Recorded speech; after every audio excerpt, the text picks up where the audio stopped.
എന്തിനോ വേണ്ടി വെട്ടിത്തിളയ്ക്കുന്ന വെള്ളം പൊടുന്നനെ നിശ്ചലമാവുന്നു. രംഗം 1. കുളിപ്പിച്ചു കിടത്തൽ. ഈ വേനൽക്കാലത്ത് വീട്ടിലെത്തുന്ന വിരുന്നുകാർക്ക് മുൻപിൽ മോടിയിൽ ഞെളിഞ്ഞിരിക്കാൻ വിധിക്കപ്പെട്ട വംശപരമ്പരയില്ലാത്ത പച്ചമുദ്രികളെ കുലയോടെ തൂക്കി പലവുരു കഴുകി ഇനിയും അവശേഷിക്കുന്ന വിഷവസ്തുക്കൾ അലിഞ്ഞു പോകാൻ ഇത്തിരി മഞ്ഞൾപ്പൊടി തൂക്കി 2 മണിക്കൂർ കാത്തിരുന്നു. അപ്പൊ മഞ്ഞൾപ്പൊടിയിൽ വിഷമുണ്ടെങ്കിലോ? അതൊരു ചോദ്യമാണ്. പക്ഷേ നമ്മുടെ കഥയിൽ ചോദ്യമില്ല, എന്നാൽ ഉത്തരമുണ്ടോ? അതുമില്ല. രംഗം 2. അടർത്തി മാറ്റൽ.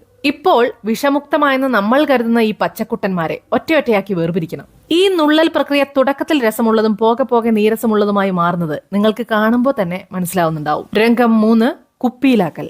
പിരിച്ചുവച്ച ഒറ്റയാന്മാരെ ചില്ലുകുപ്പിയിലാക്കി പുട്ടിന്റെ പീര പോലെ ഇടയ്ക്ക് കല്ലുപ്പ് വിതറി. ഈ സമയം കൊണ്ട് ആറിയ വെള്ളം മുന്തിരി മുഴുവൻ മുങ്ങിക്കിടക്കുന്ന ചേലിൽ നിറച്ച്, അലർജിയുടെ അസ്ഥിതയില്ലെങ്കിൽ അല്പം വിനാഗിരി കൂടി ഒഴിച്ച്, എരികേറ്റാൻ ഇത്തിരി പച്ചക്കാന്താരിയും പാൽക്കാന്താരിയും വാ പിളർത്തിയിട്ട് വായു സമ്പർക്കം കൂടാതെ അടച്ചു വെക്കണം. രംഗം 4. കാത്തിരിപ്പ്. ഇനി 1, 2, 3 മൂന്നാം ദിവസം നമുക്ക് ഇവരെ പുറത്തെടുക്കാം. ശൈത്യകാലത്തോട് വിട പറഞ്ഞ് വസന്തകാലത്തിലേക്ക് കാലുവെക്കുന്ന കുംഭമാസത്തിൽ ഉപ്പിലിട്ടത് കഴിച്ചാൽ ഗുണമേറുമത്രേ. വിശ്വസിച്ചോ? എന്നാ വിശ്വസിക്കണ്ട. എന്ത് കേട്ടാലും കണ്ണും പൂട്ടി അങ്ങോട്ട് വിശ്വസിക്കുക. ഇനി മുന്തിരി വാങ്ങിക്കുമ്പോൾ ഇതുപോലെ ചെയ്യാൻ എന്തെങ്കിലും താല്പര്യമുള്ളവർ മുന്തിരിയുടെ ഞെട്ടോട് കൂടിയിടാൻ ശ്രദ്ധിക്കുമല്ലോ.